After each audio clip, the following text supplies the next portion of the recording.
Hello, Chris Godinez, licensed professional counselor, also the host of We Need to Talk on every Sunday at noon. This video is for educational and informational purposes only. If you feel you need a therapist, please go to Google, type in therapy, your city, Psychology Today will pop up, click on that, and it will have qualified therapists in your area. Also, the views and opinions stated herein are mine and mine alone. They do not represent the ACA, the APA, or any other damn therapist for that matter. Boom, shakalaka done.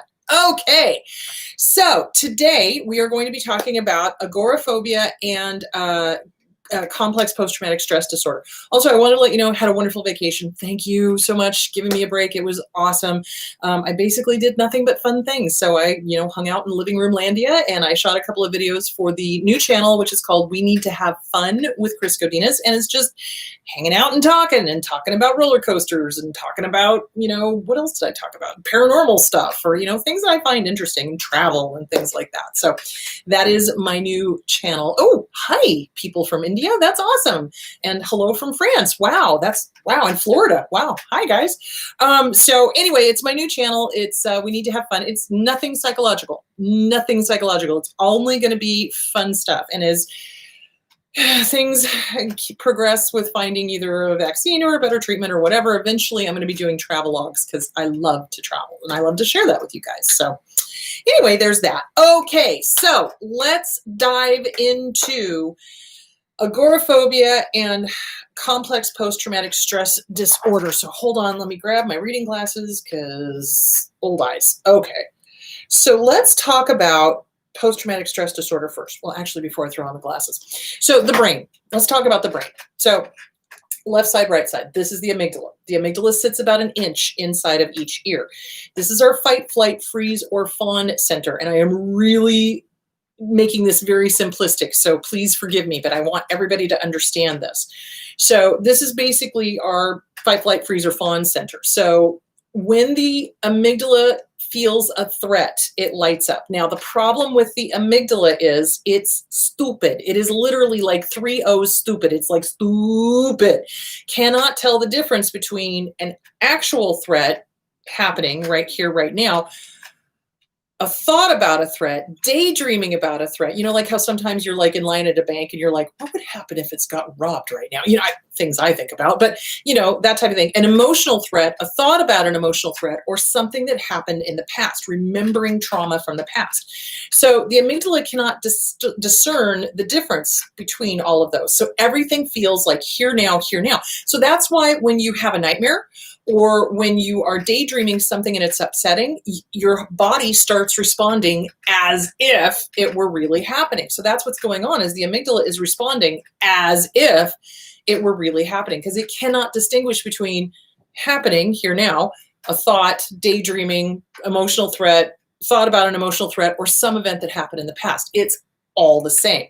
So when the amygdala gets stimulated by a threat, right, the hippocampus, hypothalamus jump in and they go, oh my God, we're in danger. We need cortisol. Cortisol is our stress hormone. So we start tensing up because we're getting ready to fight, flight, freeze like a little bunny rabbit and watch the predator go on by, or fawn, give into the predator so that we don't get killed. Fight, flight, freeze, or fawn. So, okay, so if that continues, right, we're not breathing, we're taking puffy little breaths, nothing's going anywhere, racing thoughts, pounding heart. At that point, another part of the brain kicks in and goes, oh my God, we're going to die. We need more energy. We need to get out of here. That tells the adrenal gland that sits on top of the kidneys, release everything at once. Now we've got all of this energy, nowhere to run, nothing to kill, can't really hide, can't freeze on the 101, not a good idea. So all of this energy, nowhere to do anything with it. And that's when people go into either your stereotypical panic attack, which is the, I can't breathe in, oh my God, and then you keel over, or you turn into literally the Incredible Hulk and have a rage attack. So what has this got to do with PTSD? Okay. Post-traumatic stress disorder. And honestly, and Susan Ball made a really good point. Susan's a friend of mine that's up in Canada, and she too does, she's a life coach, and she does stuff about domestic violence and things like that. And I love her. She's awesome. So Susan Ball in Canada, amazing. Oh, also, Susanna Quintana here in Arizona. So if you are in anywhere in the world and you need somebody to help you with narcissistic abuse, Susanna Quintana is excellent because she can go anywhere in the world. I can only help people in the state of Arizona because of stupid licensure laws. So anyway, SusannaQuintana.com. Anyway, getting back to PTSD. So when we experience trauma, when we have experienced something that is life-threatening, life-altering, scariness, the amygdala remembers. Okay, so hold on a second. So I'm going to really briefly just go through what is the criteria for PTSD. And what Susan was saying, sorry, I'm scattered this morning, sorry. What Susan was saying is that as they're doing more and more research, it's like, no, everybody gets PTSD to some degree or another because it's a natural response to trauma. So it's not a disorder, so to speak. It's kind of like, okay, you're having it because you're having a trauma or you had a trauma.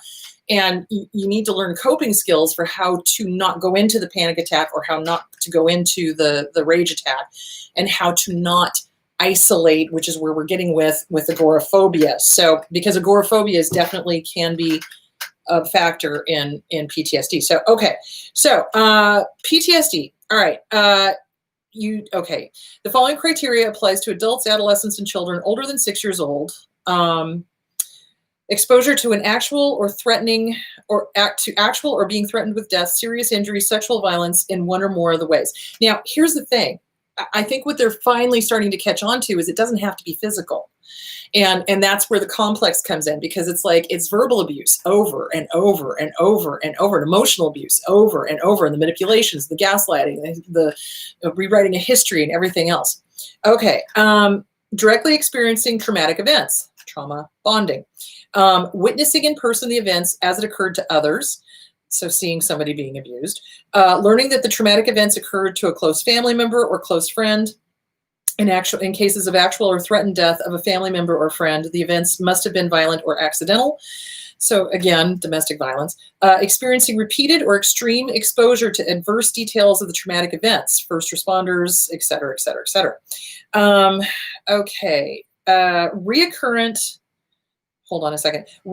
involuntary and intrusive distressing memories of the event. So in other words, those are emotional flashbacks. So I think we talked a few weeks ago about emotional flashbacks. So an emotional flashback is when we replay and replay and replay like a cow chewing its cud, it's just, this event that happened over and over and over. So it's re-traumatizing to us. It's painful. It's hurtful. Okay. And it's involuntary. It's not like we sit there and go, gee, I really want to think about this very painful event where I was harmed and I was hurt. It kind of just pops in. So things that remind us. So let me give you a grand example. Victims of physical violence, like rape. So if the perpetrator smelled a certain way and the victim of the crime smells that smell, it's going to take them right back to having been raped. Okay. So for example, if they used a heavy cologne or if they used a particular brand of soap, smelling that will trigger the person to go back into an emotional flashback. So it's weird the way our minds work. For survivors, it feels very unfair because it's kind of like the main thing we all would like to do is be able to go, yeah, that happened and I never want to think about it again, right? But our brain, our amygdala goes, ooh, that happened. And now when I smell that or see that or hear that or taste that or am reminded of that in any way, shape, or form, I'm going to flood you with emotional flashbacks so that it doesn't happen again. Not really helpful. The amygdala thinks it's helping. It's not. So, okay. But that's what's going on is flashbacks. That's one of the main things of PTSD. Okay. Intrusive distressing memories of the traumatic event. Recurrent distressing dreams in which the content and or the effect of the dream are related to the traumatic events. So oftentimes we dream about our abuser. We either have like drug dreams about them. In other words, like, where are they? How come they're not in my life anymore? Which is also not helpful. Or we have dreams replaying the abuse that we went through. So also not really helpful, but that's part of PTSD. Dissociative reactions in which the individual feels or acts as if the traumatic events were occurring. Such reactions may occur on a continuum, with the most extreme expression being complete loss of awareness of the present surroundings. So that's when people get so triggered that they just shut down, and it's playing like a movie, like it's happening, like right here, right now, and they are completely unaware of their surroundings. Yes, that does happen. So, and it just speaks to the trauma that we've all been through. All right, hang on. Intense or prolonged psychological distress and exposure to internal or external cues that symbolize or resemble an aspect of the traumatic events. And this is where agoraphobia is going to play into. So when we get triggered, right, it's intense, it's overwhelming, and it can be to the point where we start avoiding anything that could possibly trigger the panic response or the anger response, because it's overwhelming and it's frightening. So this is, we're all gonna come together. Trust me on this one. Okay. Marked psychological reactions to internal or external cues that symbolize or resemble an aspect of the traumatic events. Kind of the same thing. Persistent avoidance of stimuli associated with the traumatic events, beginning after the traumatic events occurred, as evidenced by one or more of the following. Avoidance of or efforts to avoid distressing memories, thoughts, or feelings that are closely associated with the traumatic events.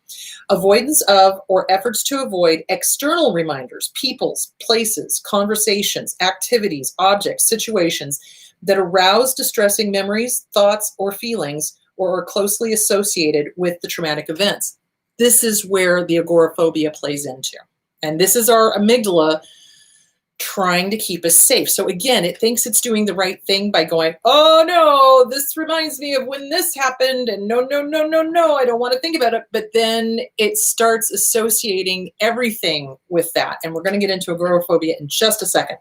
Negative alterations in cognitions and moods associated with the traumatic events, beginning or worsening after the traumatic event, as evidenced by two or more of the following.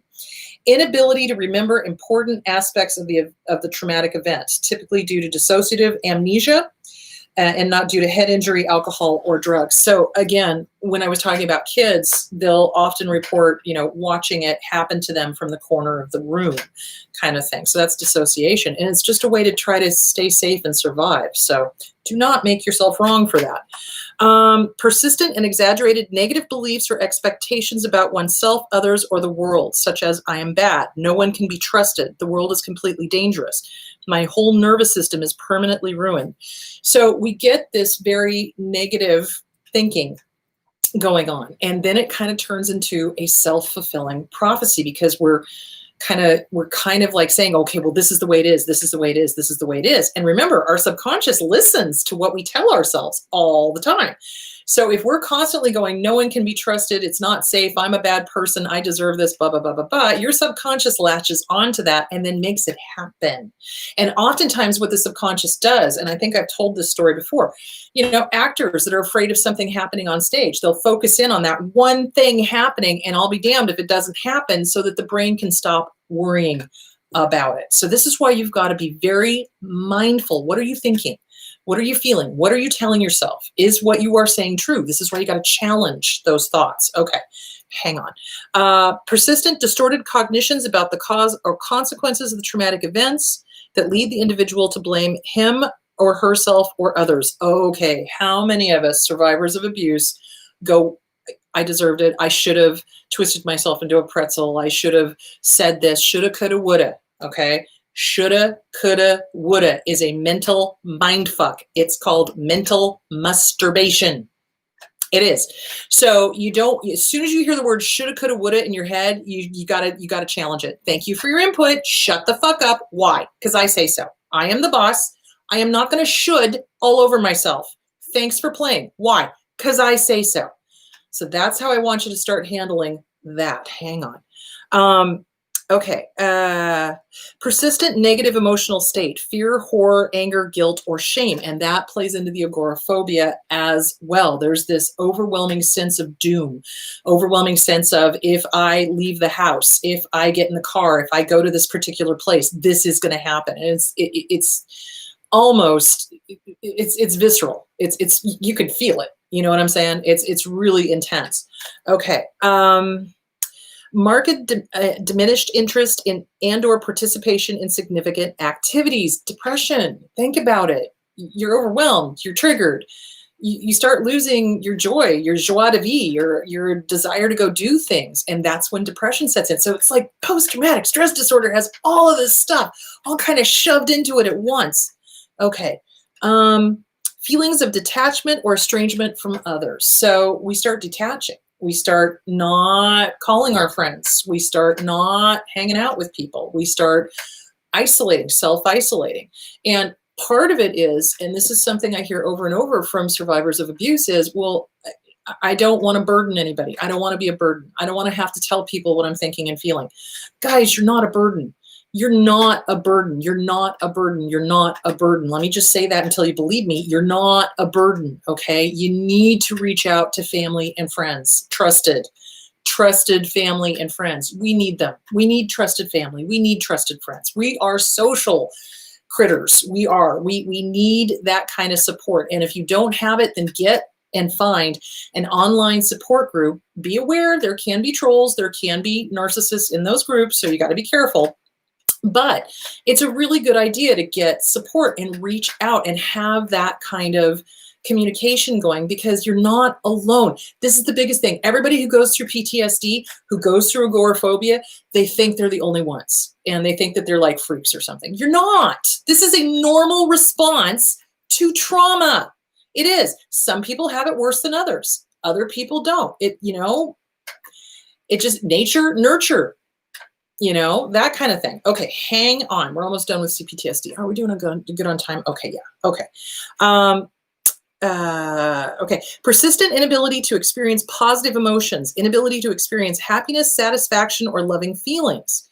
Okay. And then there's more irritable behavior or angry outbursts. Yeah.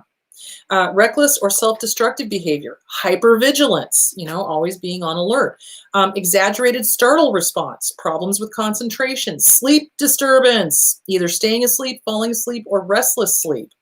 So yeah, that is post-traumatic stress disorder, which agoraphobia plays right into it. So let's go over to agoraphobia. So agora, I believe it's Greek. Check me on that. I always get Greek and Romans mixed up. I don't know why, but I do. So agora means public meeting place. An agora was a public meeting place. So this is very important to the town. This is where everybody would come and hang out, to the agora. So agora is the public meeting place. Phobia is fear. So a fear of public spaces, basically, is what agoraphobia means. So here we go. Here is the criteria for agoraphobia. Marked fear or anxiety about 2 or more of the following 5 situations. Using public transportation, like automobiles, buses, trains, ships, planes. 2, being in open spaces, such as parking lots, marketplaces, bridges. 3, being in enclosed spaces, such as shops, theaters, cinemas, malls. 4, standing in line or being in a crowd. 5, being outside of the home alone. Okay, so when we experience trauma and the brain starts associating places with trauma, it starts telling us not to do that, not to go there, not to, don't do this, don't go there, don't, this is where this bad thing happened, don't go, don't go, don't go.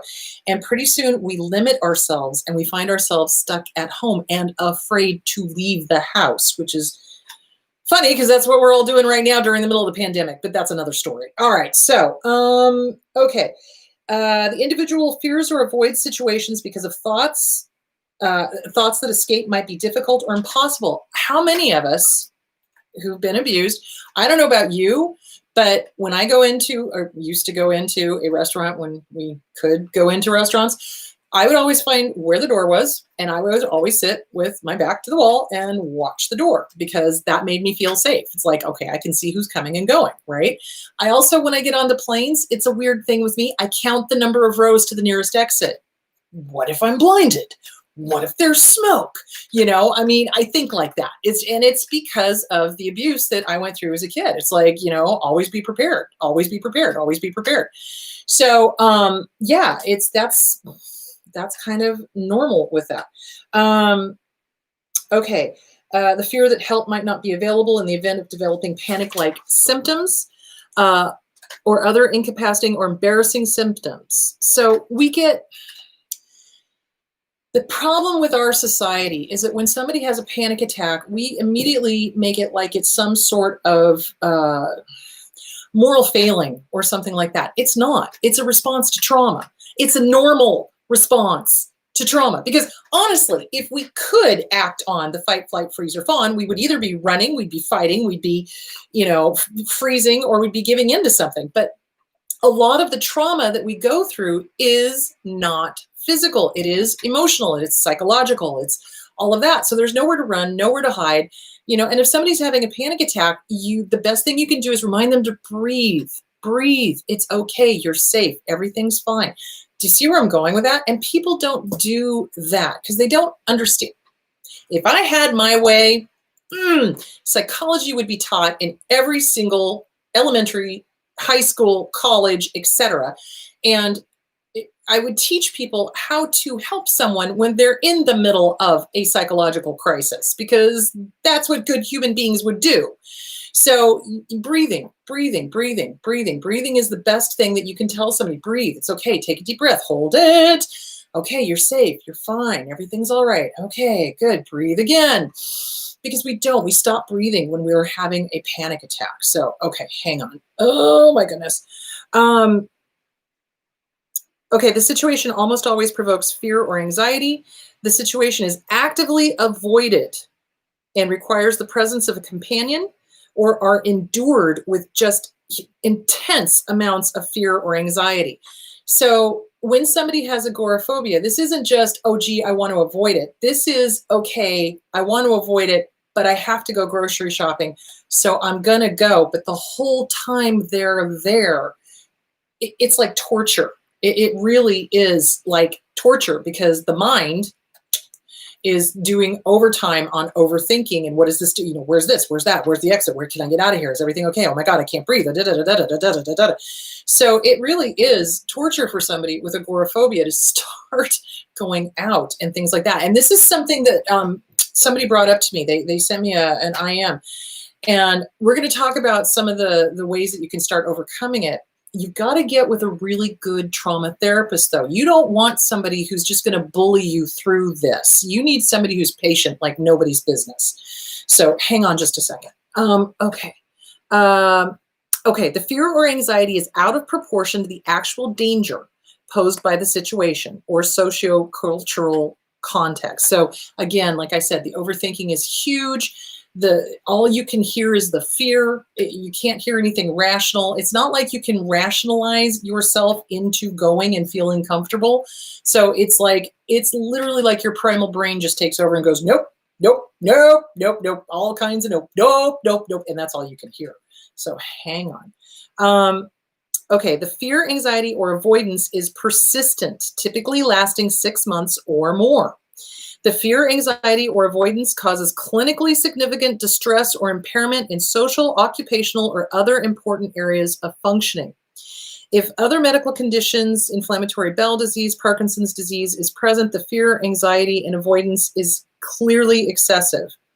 The fear, anxiety, or avoidance is not better explained by symptoms of another disorder, for example,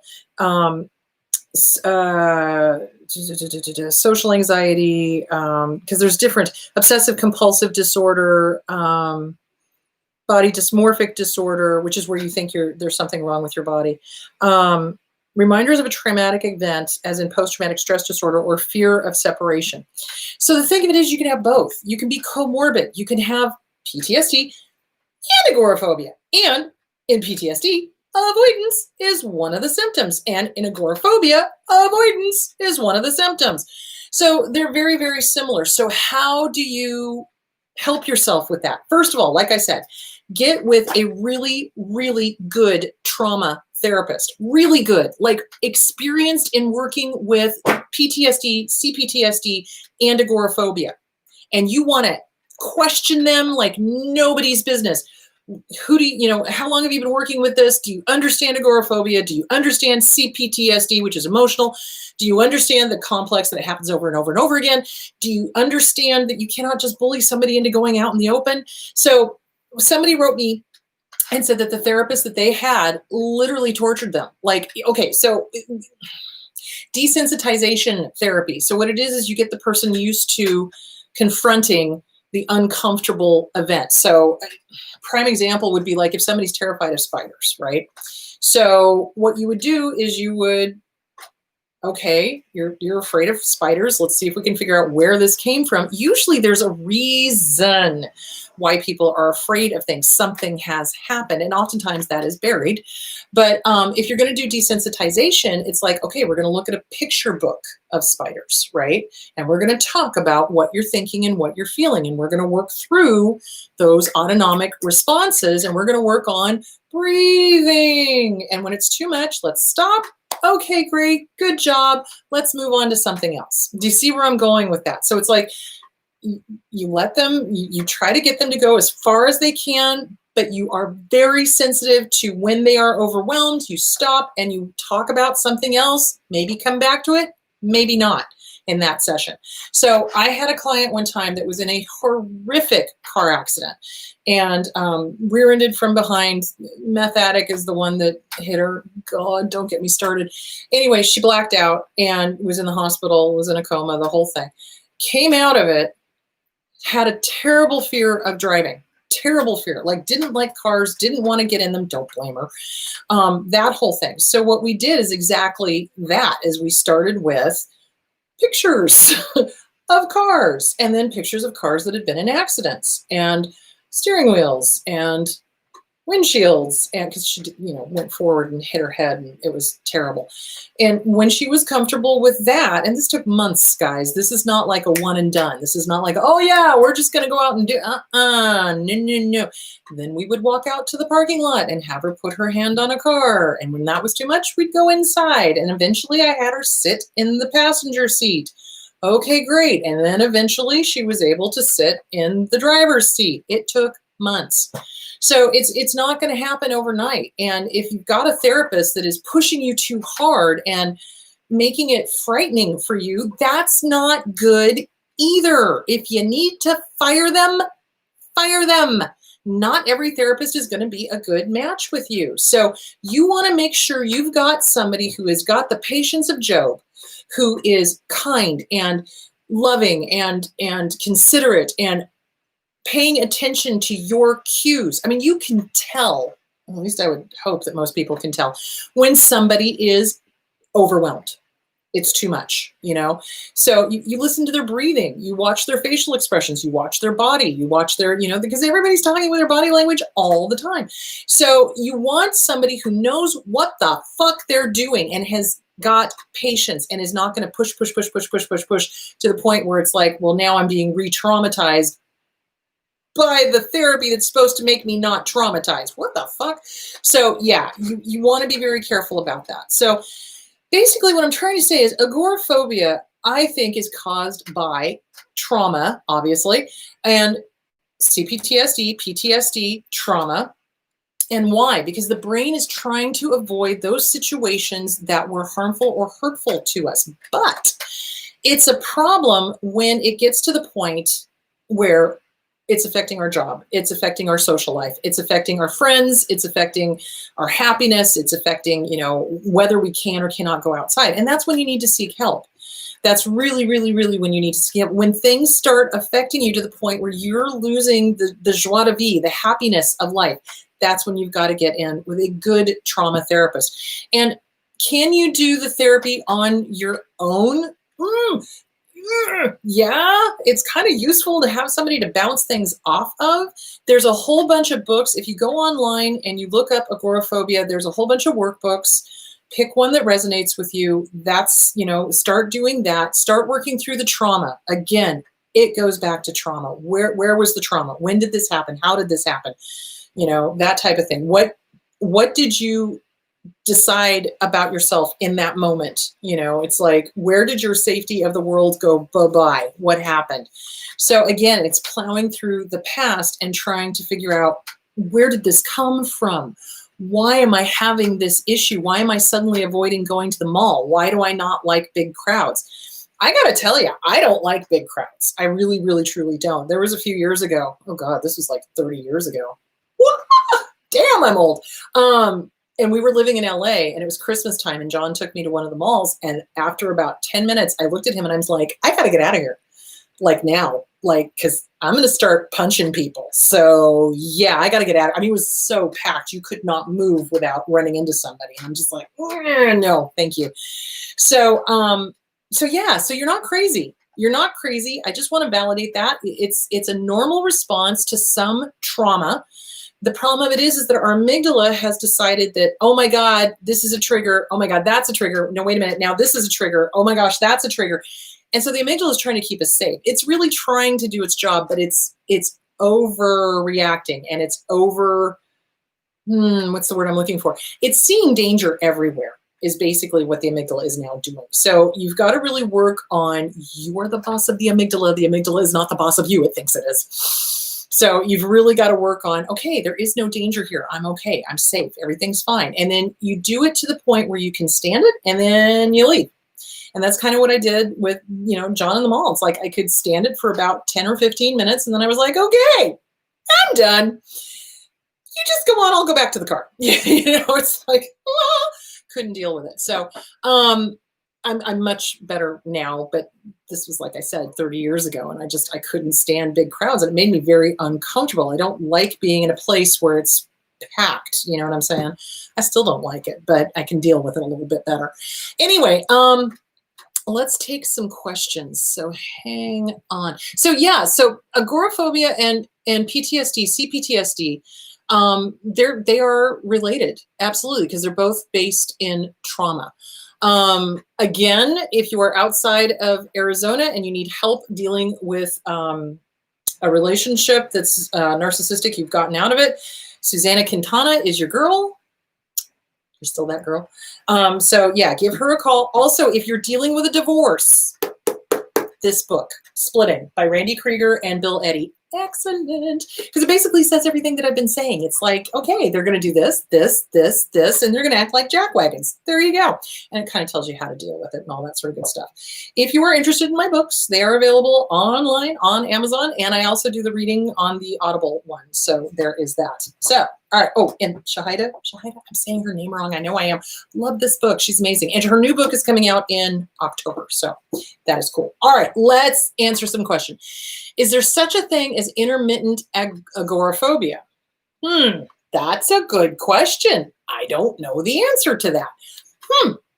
Well, I would say that you can be afraid one time and not be afraid another time, depending on what is triggering or what is not triggering. So yeah, I think that, one time you can be fine and then another time you may not be, depending on where your mind is and what you've heard, what you've seen, what you've smelled, what you've tasted, what you've, because remember, triggers can be anything. It can be a thought, it can be seeing something, it can be hearing something, tasting something, smelling something.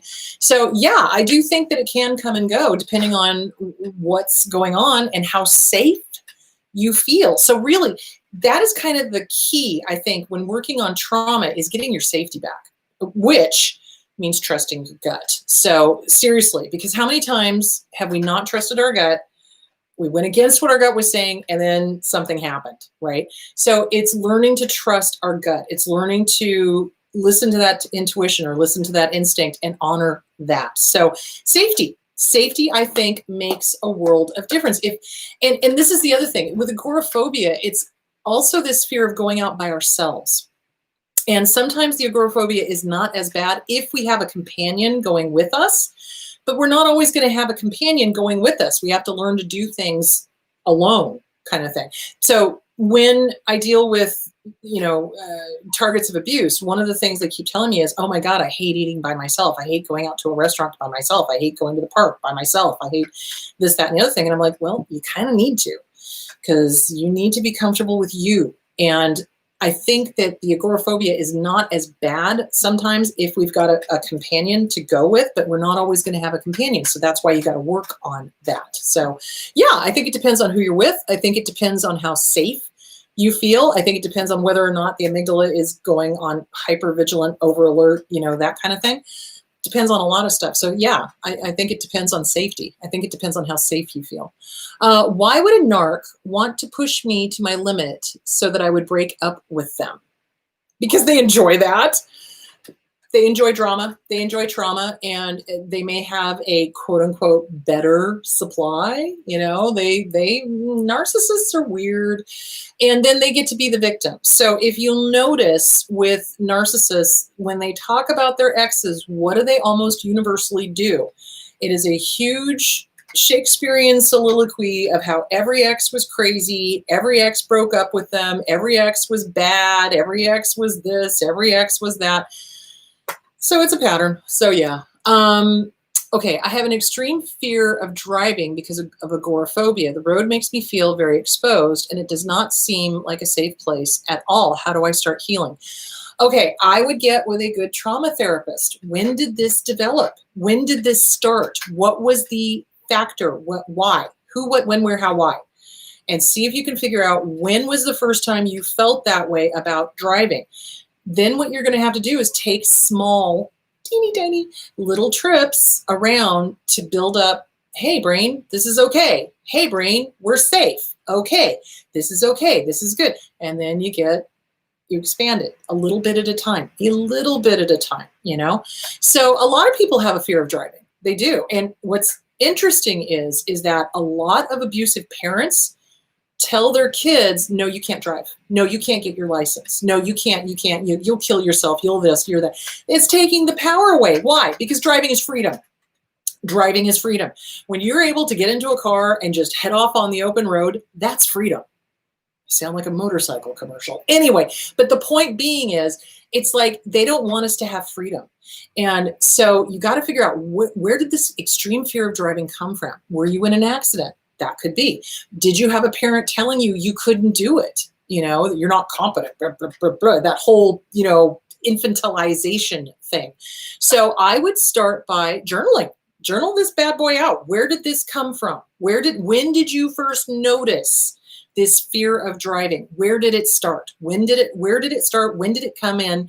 Get with a good trauma therapist and start working on that. Take your power back. Take your power back. You have a goddamn right to drive. You do, if that's what you want to do. And if you don't want to drive, that's okay too.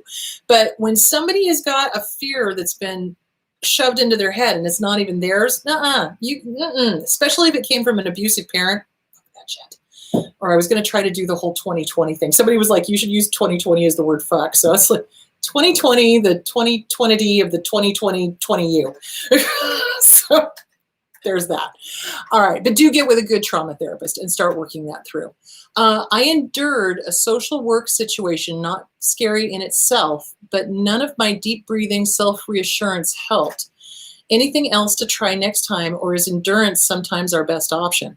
Well, now here's a thing. If you are in a social or a work situation and it's reoccurrent and it's abusive or it's uncomfortable or it's just not your bag or it's social anxiety or whatever, again, get with a good trauma therapist. Get with somebody that can help you through this. So none of the deep breathing self-reassurance helps. Anything to try next time, or is endurance our best option? Sometimes endurance is our best option, but it's miserable to have to endure something. That's torture.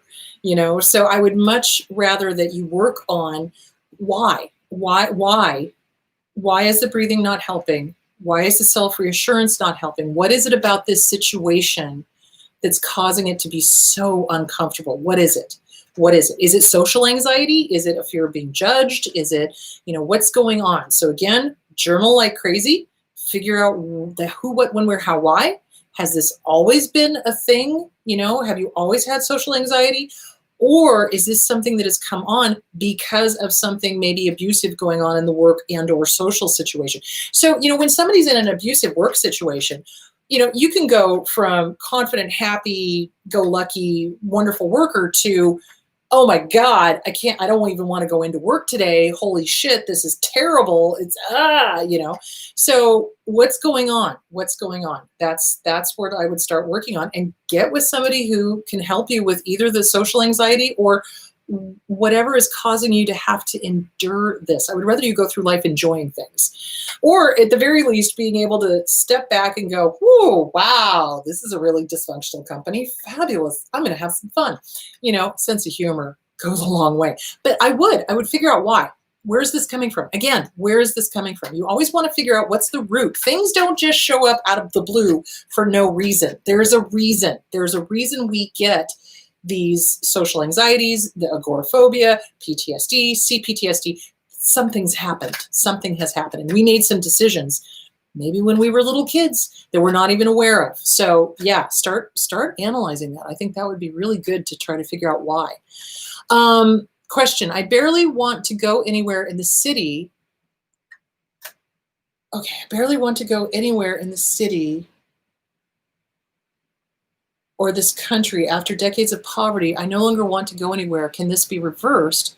Can I love the city? Can I love a city that condones violence? Okay, so I think if I'm reading this right, it's kind of worded a little funny, but if I'm reading this right, it's talking about kind of the situation, the social situation that's going on in the country today.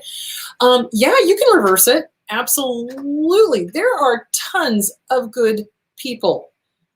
There are, even with cities that are doing stupid things, there are tons of good people. And the thing I think that people forget is that I think more people are good than evil. But remember, if it bleeds, it leads. In other words, if something's going on, social media and the media in general are not going to latch on to, hey, Aunt Jenny had a great day today and the kids are fine and everything's good and the sun is shining. Hey, and on to the weather. It's sunny and 72. They're not going to do that because it's not exciting, right? So they're going to always focus in on the evil, the bad, the wrong, the abusive, the this, the that, the da, the da, the da, the da, which is why I tell people, stop watching the news. Limit it. Limit it. Either read the news so you're not having to hear it all the time, or, pick a few articles and read it so you're staying up to date. That's great. But what we tend to do is we overwhelm ourselves with all of this negativity that's going on. And I just want to remind you, most people are good people. Most people are good people. Most people do not enjoy violence. Most people do not enjoy discrimination. Most people do not enjoy racism or sexism or anything else. And most people are just good people. So find the good. Find the good. It's Mr. Rogers. When there is a horrible thing going on, look to the helpers. Who's helping? Look for the helpers. There's always good people. Always. Even in the darkest of the horrible things that happen in this world, there's always helpers. Always. And there's always good people. So yeah, look for that. Yeah, it can be reversed. You've just got to start looking for the good. And I would start, looking at traveling to places that do light your fire, that have a consistent, that are known for being kind and good and this and that and the other thing. So yeah, it's possible. Absolutely. What can I do about sleep paralysis? Whoa, you're going to need a sleep study. So sleep paralysis. Sleep paralysis is when you go to sleep and you wake up in the middle of the night, but you're not really awake. So it's like part of your brain is awake, but part of your brain is asleep. And you can generally maybe move your head, but everything else is paralyzed. And it is the freakiest thing ever on the face of the planet. I had it happen once. So I was in college. I was exhausted. I'd been up for like 3 or 4 days working on papers and this, that, and the other thing. Fell asleep. And I swear to you, it was the weirdest thing ever. It comes with hallucinations so often, which is why it's so frightening, because you see things or you hear things. So for me, I heard my typewriter going off in the corner of the room, like just typing away. And I kind of look over, and of course I can't move. And I'm like, oh, that's interesting. My typewriter's going. Okay, I can't move. Well, I've either had a stroke or I'm dead. Okay, that's great. And then I fell back asleep. So, but some people report seeing things, hearing things, sensations, et cetera, et cetera, et cetera. And sleep paralysis is something going on in the brain. So if you're having it on a consistent timeline, get into a sleep study, find out what's going on. It could also be related to narcolepsy. I do know that sometimes people that have narcolepsy also have sleep paralysis. So, and this is a medical issue. This is not a mental health issue. This is a medical issue. So you definitely want to talk to your doctor about getting into a sleep study, and maybe, talk to them about narcolepsy. Is that what's going on? What's happening? Do nutrition deficits have anything to do with agoraphobia? Not really, but think of it this way. Our bodies and our minds are not separate. And I think people forget that. So when somebody comes to me and they're like presenting with, problems, like, okay, so, here's a prime example. Young person comes in, presents with horrific periods, mood swings, et cetera, et cetera, et cetera. Some people would immediately go, oh, well, that's bipolar, blah, blah, blah. And I go, stop, put the brakes on that. When was the last time you had a pelvic exam? Have you had your ovaries checked? Do you have PMDD? What's going on? There's something going on, especially since it seems to occur right around the period. So the body and the mind are not separate. So I always encourage people to eliminate any physical possibilities first. So you want to make sure that if there is something going on, go get a physical. Make sure that nothing is out of whack. So why? Because the thyroid affects depression, okay? It affects mood, and a lot of people have got thyroid issues. The hormones, if you're female or male for that matter, and your hormones are wonky donkey and all over the place, that too affects mood. So, and it affects thinking, it affects a lot of things. So I would say go get checked out, get a physical. If there is nothing physically going on and you've got a clean bill of health, then I would start looking into, other avenues. So like, mental health avenues, that type of thing. Agoraphobia is fear, and it's caused by something that has happened in the past. So, having good nutrition would definitely help. It wouldn't hurt. Let me put it to you that way. But I do think it's a really good idea to always, get regular checkups, get your physical done. Make sure that if you're a female, you've got your pap work done. Make sure that they're checking your ovaries for cysts and things like that, because those too can throw the hormones out of whack. So yeah, you want to do that. So, but always, always, always work on good nutrition. And it's hard. It's, especially in this damn pandemic. Jeez Louise, the quarantine 19 is not a lie, swear to God. So you do want to make sure to exercise. Now, here's something that's so funny. So John and I bought our own treadmill because, the gyms are closed and everything. And we've been trying to do yoga and kickboxing and things like that, but it wasn't enough, because we sit so much for our jobs. So we finally got our own treadmill, and it was so funny because John was in a bad mood yesterday. He was like, man, it's Groundhog Day, man. And I was like, yeah, yeah, it is. It is Groundhog Day. Holy cow. So this morning he got up, worked out, I worked out, and we both felt so much better. So physical exercise is really important, whether it is doing stuff on YouTube, the Adrian Yoga by Adrian, or the kickboxing, or I think there's even a Pilates one out there. I mean, there's Tai Chi. There's a whole bunch of ones you can do on YouTube for free, which is fabulous. So exercise. Again, our bodies and our minds are not separate. It's all one. It's got to be treated holistically, I think. So, which is why it drives me crazy when people come to me and they're like, oh, I want the magic bullet. I want this pharmaceutical. I want this. I want that. And I'm like, have you tried exercising? Have you tried breathing? Have you tried, let's do all that first. Pharmaceuticals should be a last line of defense. Once you're on pharmaceuticals, they've got side effects.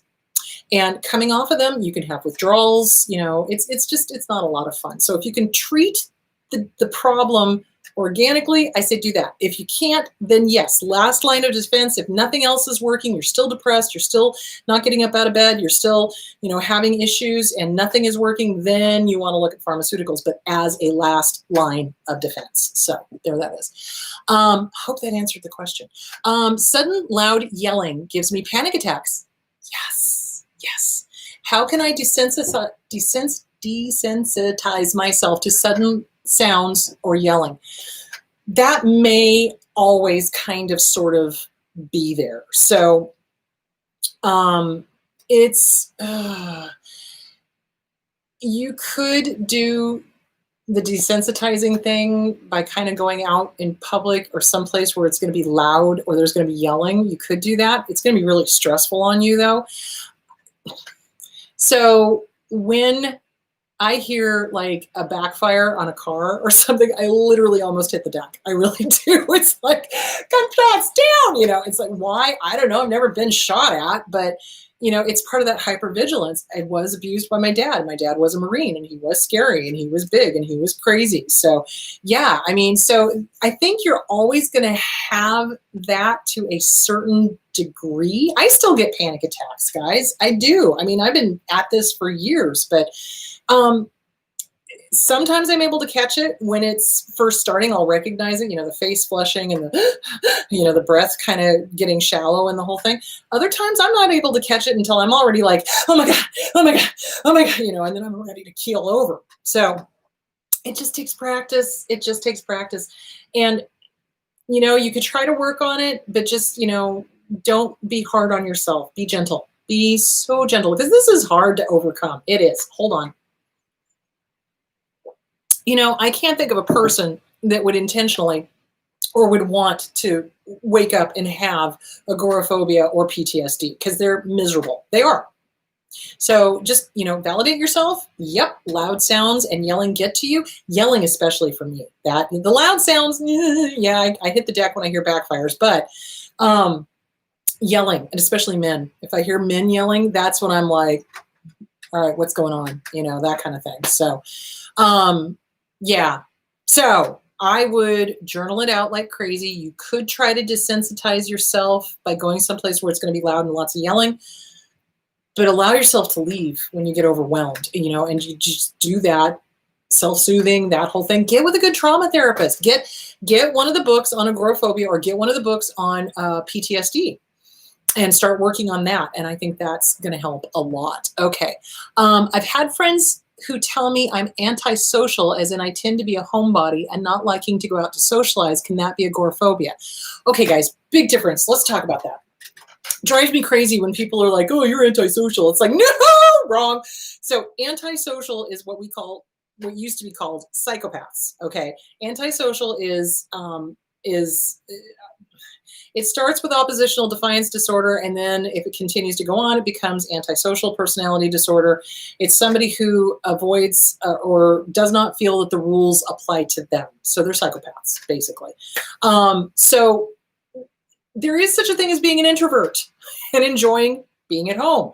There is nothing wrong with that. Now, if it's to the point where you're like never going out and you're doing it because you're afraid to, that's agoraphobia. So there's a big difference between, oh, I'm at home and I'm in my robe and I really don't want to go out because I'm nice and comfortable here with me and my dog or me and my cat or me and my rabbit or whatever animal you have. And, you know, I'm happy and it's good and I just don't want to go out. You know, that's just being an introvert, okay? If it's, I don't want to go out because I'm terrified, because I don't want to have a panic attack, because I don't want to have somebody see me uncomfortable, or I'm afraid to go to this place because of, then that's agoraphobia, okay? It's all in the intention. Does that make sense? So like agoraphobia is, no, you're not leaving because it's not safe. There's this incredible sense of doom. It's like, if I leave the house, something horrible is going to happen, you know, that kind of thing. Whereas being a homebody, enjoying being at home, that could be introvert, you know? So I hope that answered the question. How do you deal with the agoraphobia that is related to explaining why you are having issues, then getting judged for it? Oh, Lord, that happens so often. Wow. Okay, so your true family and friends, your true people, the people who are meant to be around you, are not going to demand an explanation. And if you have to explain it to them, they are going to be empathetic. Sympathetic, maybe, but empathetic, definitely. So in other words, people who judge you for having a panic attack are not your people. And people who judge you for explaining why you're having a panic attack are not your people. People who judge you, period, are not your people. So, yeah, and that's kind of like, that's abusive. That is absolutely abusive. So, if you're having issues going on, if you've got agoraphobia, if you've got PTSD, and if these people are supposedly your friends, they need to stop judging you, number one. And if they are judging you, they're not your friends. So you've got to start surrounding yourself with people you can trust, basically. So, and that happens to a lot of abuse survivors.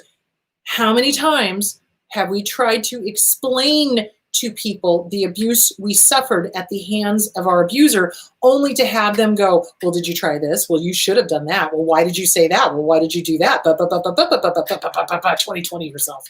Do you see where I'm going with that? So, yeah, it's you don't want those people around you. So that is a common thing. And you don't need to explain yourself. You don't. It's like plain and simple. If you have panic attacks, you got panic attacks. Okay, what can I do to support you? Do I need to remind you to breathe? Do you need some water?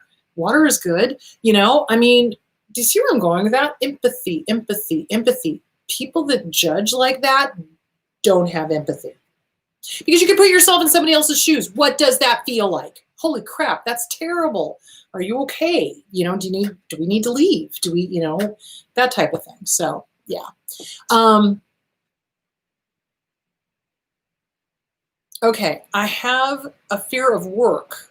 I'm pretty sure it's due to my mother pulling me out of college when I was 19 and making me work full-time. What can I do? Oh, it's really interesting how many abusers try to keep their kids from being self-sufficient. So one thing that abusers do is they either infantilize or they parentalize, or they try to stop the kid from going to college. What's wrong with your dad? My dad tried to do that. He pulled me out and made me become a beautician, made me go to cosmetology school because he didn't want me to graduate. He was trying to sabotage my career. So, yeah, and getting a degree. So, yeah, they do that. So what you can do is start taking your power back. What do you want to do? Do you want to go back to college? And how can you be free? Really, it's having a job. Having a job means having money. Having money, much like having a car, is freedom.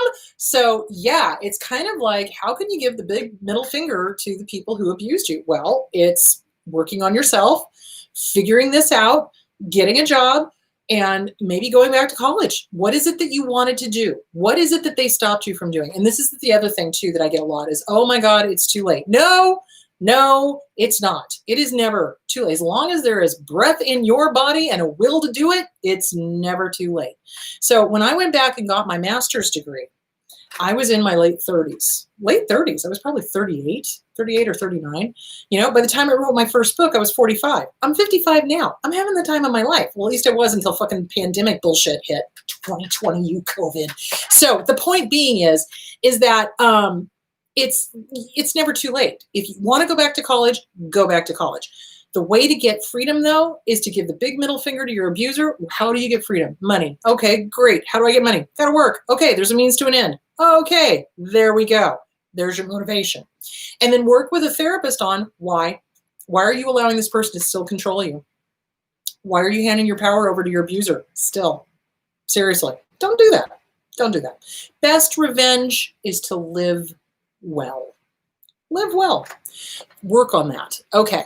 What are the differences between avoidant personality and agoraphobia? Are there certain symptoms that separate the two? Hold on. I have my book right here. Okay. Oh, you're going to make me put my glasses back on. Hang on. Okay. So agoraphobia is the fear of everything, right? Agora, public meeting place. Phobia, fear. Avoidant personality disorder, however, is on, what page is it on? Hang on. Anxiety disorders, no, that's not it. Somatic, nope. Disruptive, nope, that's not what I'm looking for. Here we go. Okay, avoidant is Cluster C. So cluster A is, hold on, I can't, old eyes, hang on. Cluster A is paranoid personality disorder, schizoid personality disorder, and schizotypal. Cluster B is antisocial, which we talked about, borderline personality disorder, histrionic personality disorder, and narcissistic personality disorder. Cluster C, which is where avoidant is avoidant personality disorder, dependent personality disorder, and obsessive compulsive. So that's on page 672. No, that's 5. Hang on. 672. 672. 662. No. 69. 71. 72. All right. Avoidant personality disorder. A pervasive pattern of social inhibitions, feelings of inadequacy. So the main thing for this one is feelings of inadequacy, hypersensitivity to negative evaluation, fear of being judged, like above and beyond, okay? Beginning in early adulthood and present in a variety of contexts as indicated by 4 or more of the following. Avoids occupational activities that involve significant interpersonal contact because of fears of criticism, disapproval, or rejection. Is unwilling to get involved with people unless being certain of being liked. Shows restraint within intimate relationships because of the fear of being shamed or ridiculed. Is preoccupied with being criticized or rejected in social situations. Is inhibited in new interpersonal situations because of feelings of inadequacy. Views self as socially inept, personally unappealing, or inferior to others. Number 7, is usually reluctant to take personal risks or engage in any new activities because they may prove embarrassing. So what's odd is that a lot of narcissists actually have avoidant personality disorder as well because they're unwilling to do anything unless they're assured success. So that is the difference. So agoraphobia is a fear of having a panic attack, the fear of something horrible happening, this type of thing. This is more about shame. This is more about shame-based kind of thing. So hang on. I think we got, it's 1 o'clock. Hold on. Are there any more questions? No, that's it. No, wait a minute. Yes, that is it. All right, guys. Okay, so I hoped this helped. So to wrap this up, agoraphobia, PTSD, CPTSD, they're all based in trauma, right? So you want to get with a good trauma therapist, one that is super patient, super kind, super willing to work with you, super not going to push you to the brink of having a complete breakdown because you don't want to be re-traumatized by the trauma that you've been re-traumatized by working on the trauma and being re-traumatized. Does that make sense? So in other words, yes, it is going to be triggering like nobody's business, but it shouldn't be torture, and it should be moving you forward to the point where you have the confidence to go out and do the things that you used to love or do the things that scared you and you feel safe. So it's all about safety. Safety is the most important thing. Okay, guys, I think that's it for today. I think next week what I would like to do is I would like to revisit how to spot malignant narcissists. And I want to cover in the workplace. I want to cover at home. I want to cover, just running into them, everyday situations, that kind of thing. They're very sneaky. So you've got to be careful of them because they're everywhere. God love them. So anyway, that's it, guys. I hope you have a wonderful, wonderful week. If you are interested in things that are not psychological, go check out my new channel, which is We Need to Have Fun with Chris Godinez. I did a couple of recipes on there and just chit-chatting and stuff. So that's it, guys. Have a wonderful week, and I will find my cursor. Where did it? There it is. And I will talk to you soon. Bye.